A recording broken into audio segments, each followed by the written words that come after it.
Hello नमस्कार, मैं doctor Rajneesh Kumar आप सभी का एक बार फिर से हार्दिक स्वागत करता हूं। आज की वीडियो लेक्चर में हम बातचीत करेंगे हिंदी की संवैधानिक स्थिति पर। इस टॉपिक से संबंधित सवाल लगभग सभी छोटे बड़े परीक्षाओं में अक्सर पूछे जाते रहे हैं, चाहे वह यूजीसी एनटीए नेट का एग्जाम हो, प्रवक्ता संबंधी जितने भी परीक्षाएँ होती हैं उनसे, और असिस्टेंट प्रोफेसर की परीक्षाओं में लगातार इससे सवाल पूछे जाते रहे हैं। इसके अलावा यूपीएसआई आदि परीक्षाओं में भी सवाल पूछे जाते हैं और हिंदी भाषी होने की वजह से या फिर हिंदी मीडियम में पढ़ाई करने की वजह से हिंदी की संवैधानिक स्थिति की जानकारी होनी आवश्यक है।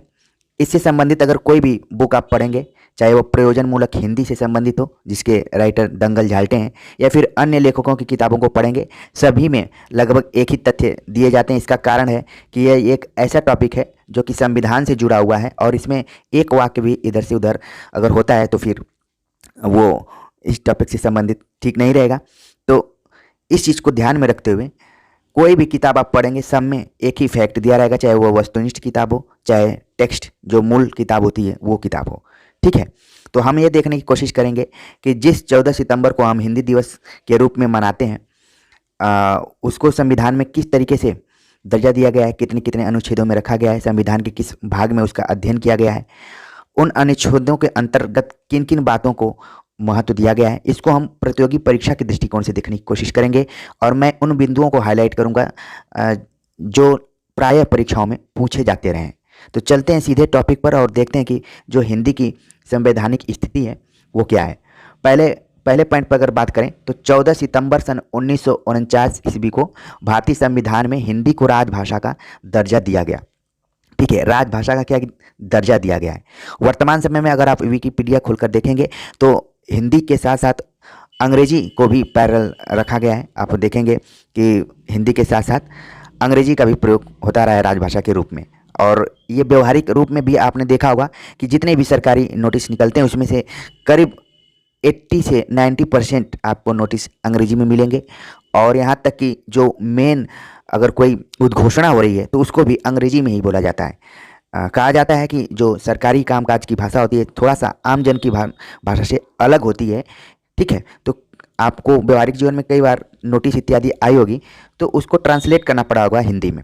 तो एक चीज़ ध्यान में रखना है, पहली बात कि 14 सितंबर 1949 मतलब कि आज़ादी के 2 वर्षों के बाद, लगभग 2 वर्षों के बाद देश की भाषा कौन सी रहे, तो हिंदी को लेकर काफ़ी मंथन चला और इसको 14 सितंबर 1949 को एक तरीके से स्वीकृति प्रदान की गई। इसके साथ ही संविधान में 22 अन्य भाषाओं को भी स्थान मिला हुआ है जिस पर कि हम आगे चर्चा करेंगे। खासतौर से हिंदी की पहले बात कर लेते हैं। ठीक है, जब 14 सितंबर 1949 को मान्यता मिली, दर्जा दिया गया, उसी के उपलक्ष्य में इस तारीख को हिंदी दिवस के रूप में हर साल याद किया जाता है। भारतीय संविधान के भाग 5, 6 और 17 में राजभाषा संबंधी उपबंध हैं, तो इसको भी आप ध्यान में रखिए। हो सकता है परीक्षा में पूछ लिया जाए कि संविधान के किन किन भागों में राजभाषा संबंधी उपबंध बनाए गए हैं। और हिंदी दिवस कब मनाया जाता है, आप जानते हैं 14 सितंबर को, अभी हाल ही में हम लोगों ने मनाया भी है। और कब स्वीकृति मिली थी, 1949 ईस्वी में। और एक चीज़ आप ध्यान में रखिए कि जो संविधान लागू हुआ था वो 26 जनवरी 1950 को लागू हुआ था। उसके पहले भाषा को लेकर, प्रतीक चिन्हों को लेकर भी डिसाइड किया गया कि कौन कौन से चिन्ह रहेंगे। ठीक है, अगला पॉइंट जो है, भाग 17 का शीर्षक राजभाषा है, यानी कि भाग 17 आपको दिमाग में एकदम से रखना है। इसमें कुल 4 अध्याय हैं जो अनुच्छेद 343 से अनुच्छेद 351 के अंतर्गत समाहित हैं, यानी कि कुल 9 अनुच्छेदों के बीच राजभाषा की चर्चा की गई है संविधान के भाग 17 में। तो इतना चीज़ आप क्लियर करके अपने दिमाग में रखिए। ये सब एक एक पॉइंट परीक्षा के दृष्टिकोण से बहुत इंपॉर्टेंट है।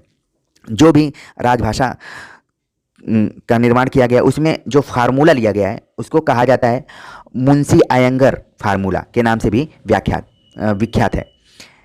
अगला पॉइंट है कि इसके अतिरिक्त अनुच्छेद 120 और अनुच्छेद 210 हैं जिनमें संसद और विधानमंडलों के भाषा संबंधी विवरण है। आप संसद की कार्यवाही को सुनते होंगे, उसमें देश के विभिन्न क्षेत्रों के सांसद मौजूद रहते हैं। किसी की मातृभाषा तमिल है, तेलुगु है, कन्नड़ है, तो किसी की मराठी है, तो किसी की पंजाबी है। ठीक है, और कोई हिंदी पट्टी का है, किसी की मातृभाषा भोजपुरी भी है, लेकिन आप देखते होंगे कि मुख्य रूप से दो भाषाओं का प्रयोग होता है, एक हिंदी का और दूसरा इंग्लिश का।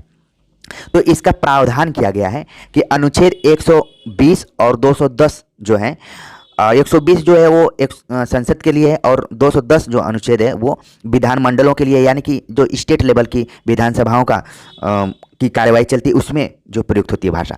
तो एक चीज़ यहाँ पर आपको ध्यान में रखना है कि 120 और 210, देखिए इसमें अंक वही है, बस घूम फिर के इसमें उलट पलट हो गया है। तो ध्यान रखना है कि जो अनुच्छेद 120 है वो संसद के लिए है और अनुच्छेद 210 जो है वो विधानमंडलों के लिए। जब विधानमंडल की बात की जाती है तो इसमें आपके विधानसभा और विधान परिषद दोनों आ जाते हैं, और जब संसद की बात की जाती है तो इसमें राष्ट्रपति, लोकसभा और राज्यसभा तीनों का सामंजस्य होता है, तीनों को मिलाकर कहा जाता है। ठीक है, तो मेरी बात आपको क्लियर हो गई होगी कि 120 जो है वो संसद के लिए और 210 जो है वो विधानमंडल के लिए, अगर राजभाषा की बात करें तो। अब देखते हैं कि अनुच्छेद 120 के तहत भी कुछ उपबंध किए गए हैं, जिसमें 1 और 2 में बांटा गया है। 120 यानी कि संसद, 120 में क्या बात कही गई है, किन प्रावधानों को रखा गया है, उस पर चर्चा कर लेते हैं।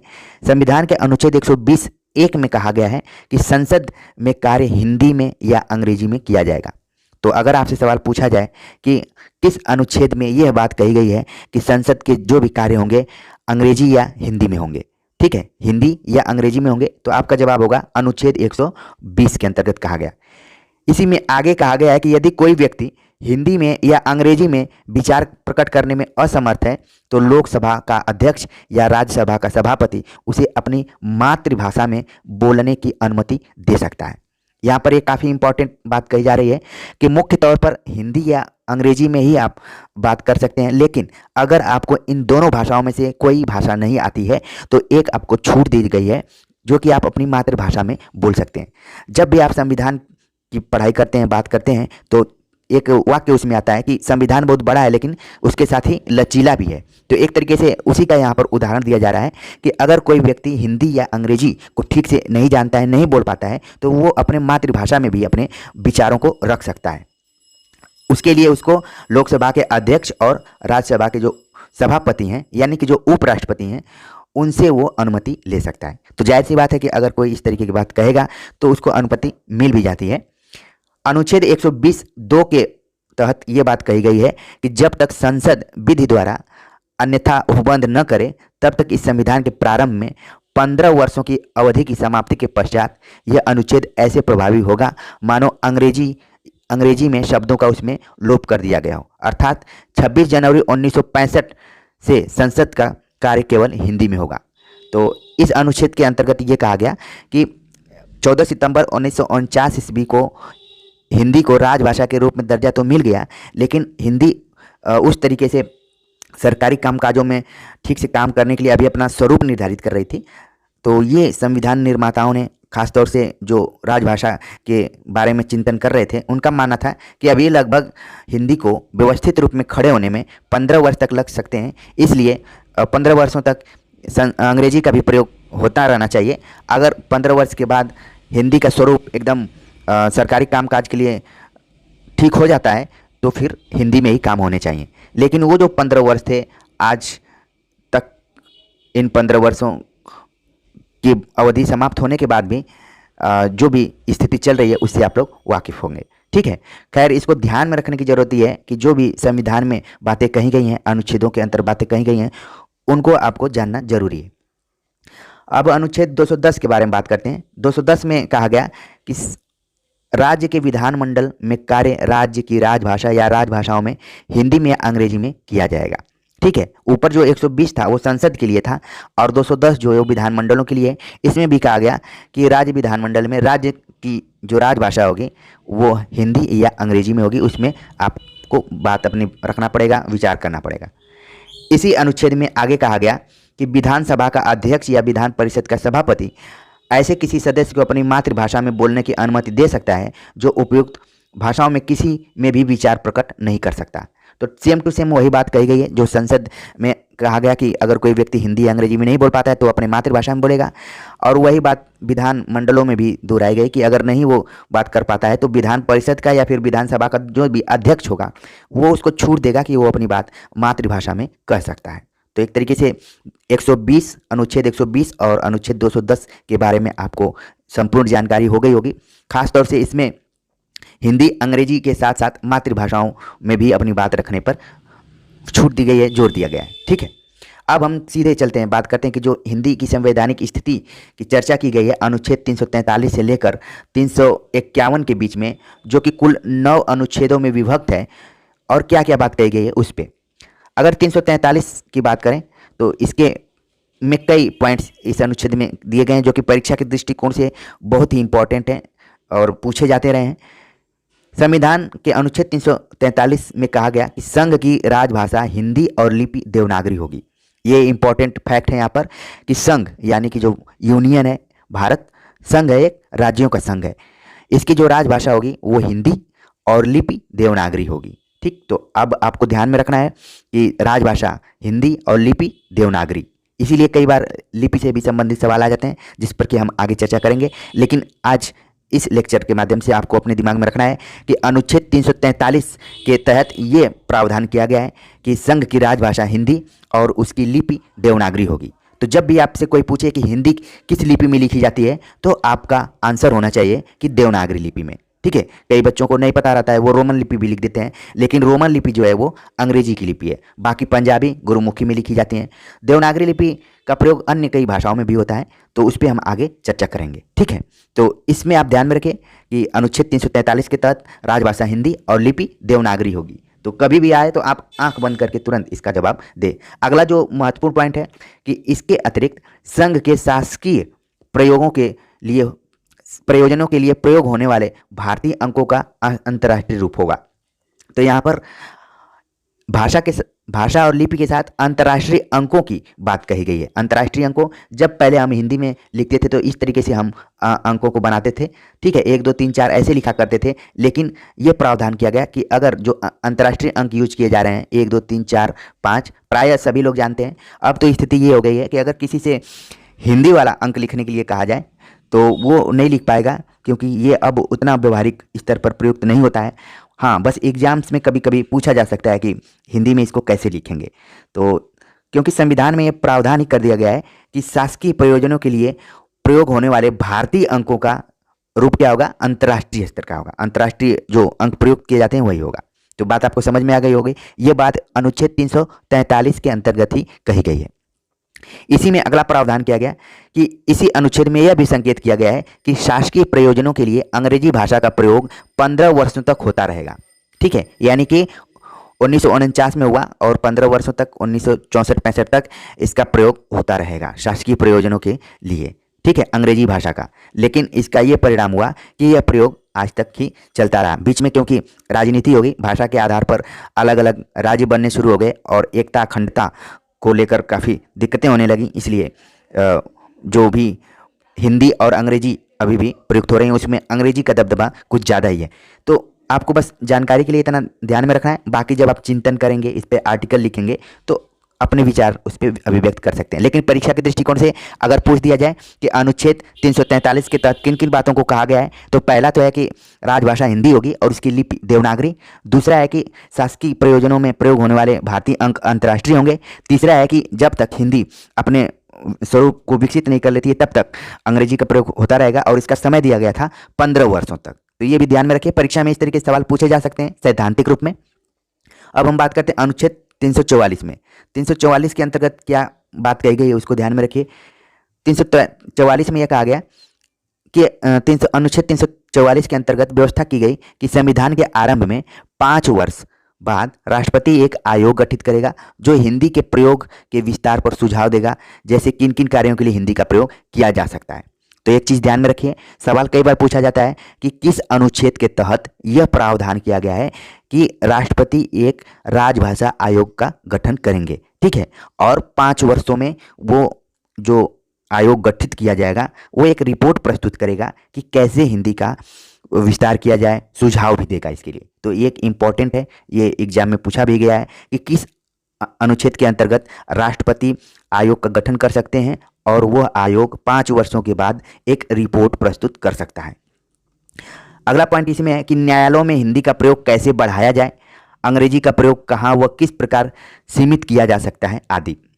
344 अनुच्छेद के अंतर्गत ये भी प्रावधान किया गया कि न्यायालयों में, चाहे वो सर्वोच्च न्यायालय हो चाहे उच्च न्यायालय हो, इनमें हिंदी का प्रयोग अधिक से अधिक हो। आए दिनों आप अखबारों में पढ़ते होंगे कि कई लोगों ने कहा कि जो भी न्यायालय से आदेश निकलते हैं या फिर जो भी निर्णय लिए जाते हैं, उनकी कॉपी उनको उनकी मातृभाषा में दी जाए या फिर हिंदी में दी जाए, क्योंकि जो भी न्यायालयों में भी कार्रवाई होती है, डिबेट होती है, बहसें होती हैं, वो सब कई बार अंग्रेजी में ही होती हैं। तो जो व्यक्ति हिंदी ही जानता है, अंग्रेजी नहीं जानता है, तो उसको ये पता नहीं चल पाता है कि क्या निर्णय लिया गया है, जो भी उसने न्यायालय में अपना दायर किया था, याचिका दायर किया था। तो ये अनुच्छेद 344 में प्रयास किया गया, प्रावधान किया गया है कि कैसे हिंदी का प्रयोग अधिक से अधिक बढ़ाया जाए और अंग्रेजी के प्रयोग को थोड़ा सा कम किया जाए। लेकिन आज क्या है, ये थोड़ा सा उलट ही है।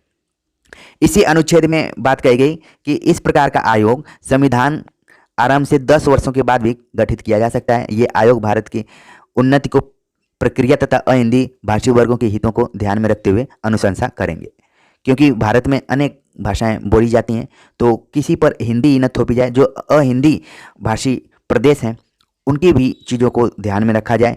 तो एक इस तरीके से ये जो आयोग है 10 वर्षों के बाद भी गठित किया जा सकता है, ऐसा प्रावधान इसमें किया गया है। ठीक है, अगला जो पॉइंट है, आयोग की सिफारिशों पर संसद की एक विशेष समिति राष्ट्रपति को राय देगी। राष्ट्रपति पूरी रिपोर्ट या उसके कुछ अंशों को लागू करने के लिए निर्देश जारी कर सकेगा। तो एक चीज़ ध्यान में रखिए कि राजभाषा संबंधी जितनी भी शक्तियां दी गई हैं वो राष्ट्रपति के हाथों में है। हो सकता है विकल्प में आपसे पूछ लिया जाए, और 4 विकल्पों में राष्ट्रपति, प्रधानमंत्री, उपराष्ट्रपति, ठीक है, गृह मंत्री, इन लोगों का नाम दे दिया जाए, तो आपका आंसर क्या होगा? न जानते हुए भी आप राष्ट्रपति को ही टिक करेंगे तो आपका आंसर सही हो जाएगा। ठीक है, अनुच्छेद 345 में क्या बात कही गई है, किन प्रावधानों की चर्चा की गई, उस पर चर्चा कर लेते हैं। अनुच्छेद 345 के अनुसार किसी राज्य का विधानमंडल, विधानमंडल जब मैं कह रहा हूं तो आपके दिमाग में तुरंत विधानसभा और विधान परिषद दोनों आने चाहिए। ठीक है, तो आप जीएस जब पढ़े होंगे तो 6 या 7 राज्यों में विधान परिषद है और बाकी जगह विधानसभाएं हैं। ठीक है, तो इस अनुच्छेद के यानी कि 345 के अनुसार किसी राज्य का विधानमंडल विधि द्वारा उस राज्य में प्रयुक्त होने वाली किन्हीं अन्य भाषाओं को या हिंदी को शासकीय प्रयोजनों के लिए स्वीकार कर सकेगा। यदि किसी राज्य का विधानमंडल ऐसा नहीं कर पाएगा तो अंग्रेजी भाषा का प्रयोग किया जाता रहेगा।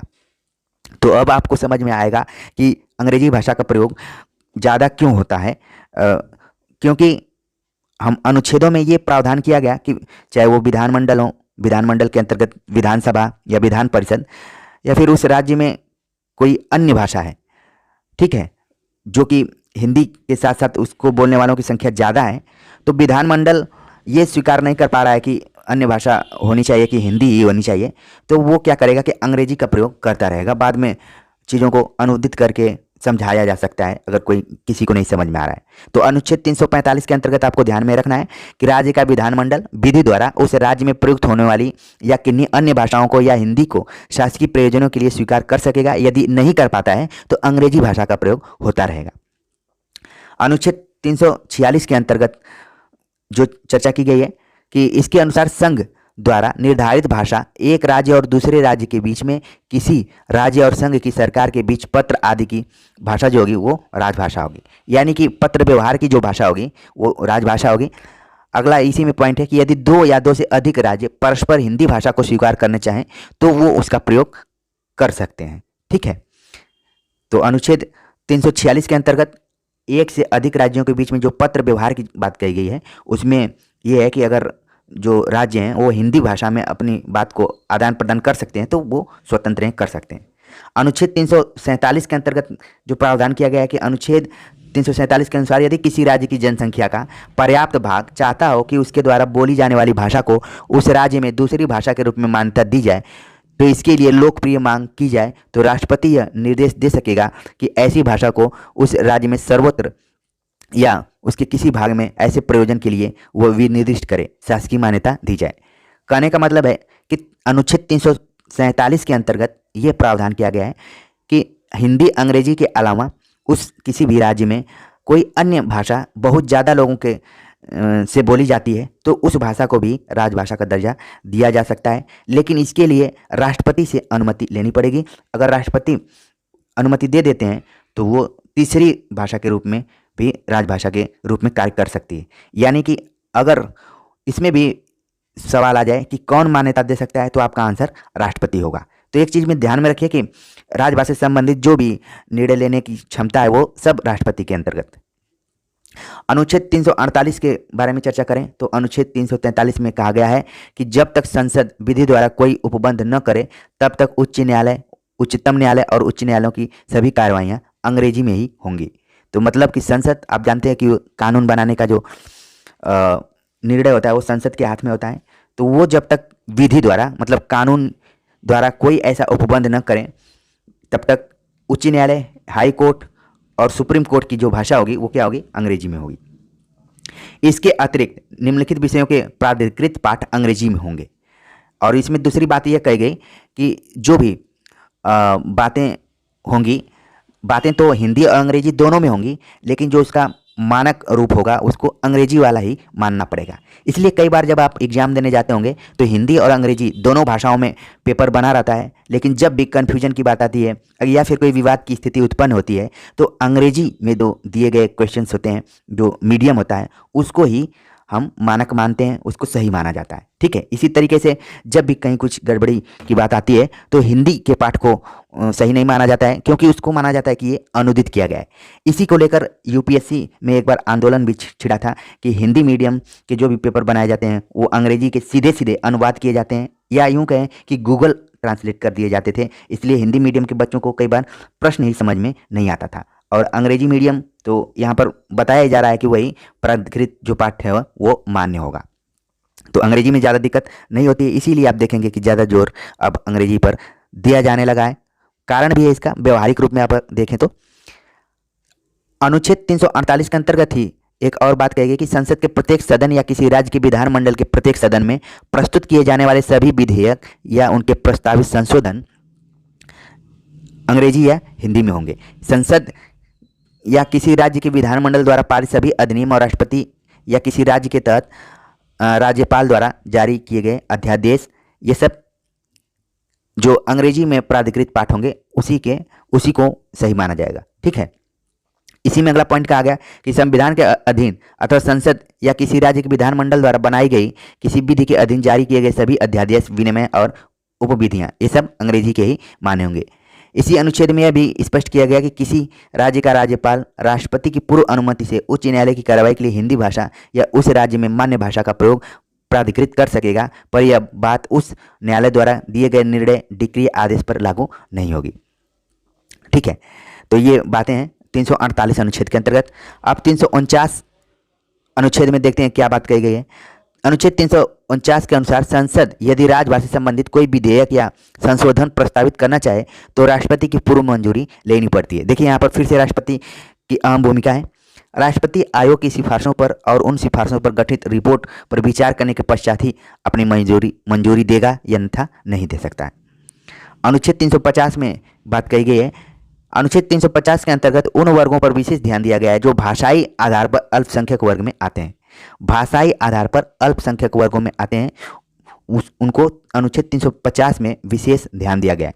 तो अल्पसंख्यक से संबंधित अगर प्रश्न आए तो अनुच्छेद 350 आपके दिमाग में तुरंत आना चाहिए।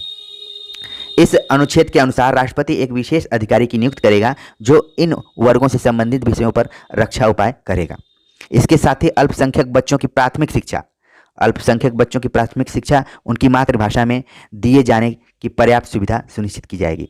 यानी कि अनुच्छेद 350 में अल्पसंख्यकों पर ज़्यादा जोर दिया गया है। ये चीज़ आपको की पॉइंट्स ध्यान में रखना है।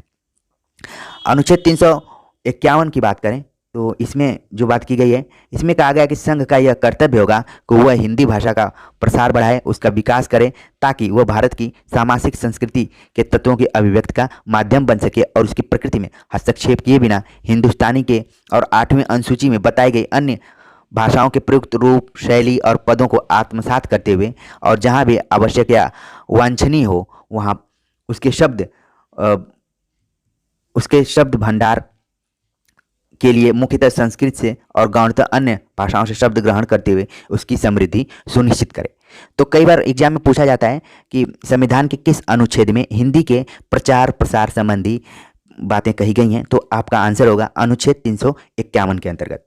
और उसमें ये भी बात कह दी गई कि इसके जहाँ भी अगर हिंदी का प्रयोग कर रहे हैं, हिंदी मीडियम का प्रयोग कर रहे हैं, अगर लगे तो उसमें आप संस्कृत और अन्य जो भाषाएं हैं उनके भी शब्द को ग्रहण करके इसको आप समृद्ध बना सकते हैं। तो जब भी ध्यान में आपको रखना है कि हिंदी के विकास की बात कहीं की जाए तो अनुच्छेद 351 आपका आंसर होगा।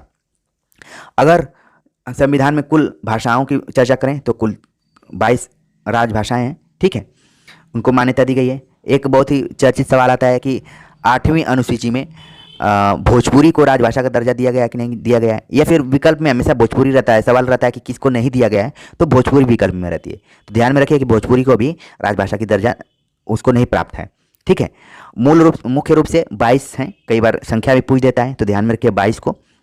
संविधान की 8वीं अनुसूची में हिंदी समेत शुरुआत में जो थी 14 भारतीय भाषाएं थीं, लेकिन धीरे धीरे संशोधन होता गया और 8 भाषाओं को और जोड़ दिया गया है, तो कुल मिलाकर 22 हो गई हैं, ठीक है। लेकिन कई बार एग्जाम में पूछ लिया जाता है कि प्रारंभिक शुरुआती दौर में कुल कितनी भाषाओं को शामिल किया गया था, तो इसका जवाब होगा 14, ठीक है। और किस अनुसूची में, तो ध्यान रखिए 8वीं अनुसूची में। तो आपको ध्यान रखना है अनुच्छेदों को, अनुसूचियों को और भाग को। तो भाग 17 8वीं अनुसूची, अनुच्छेद 343 से लेकर 351 के बीच में राजभाषा संबंधी प्रावधान है या फिर बातें की गई हैं। फिर संविधान संशोधन हुआ। 21वीं संविधान संशोधन 1967 के अंतर्गत सिंधी को 8वीं अनुसूची में शामिल किया गया। सिंधी जो कि पंजाब और राजस्थान के बॉर्डर में साइड जो सिंध प्रदेश, सिंध का क्षेत्र है, वहाँ की भाषा को 8वीं अनुसूची में रखा गया।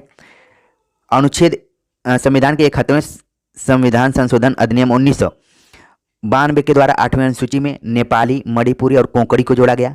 नेपाली, मणिपुरी और कोंकणी को जोड़ा गया 8वीं अनुसूची के अंतर्गत, ठीक है।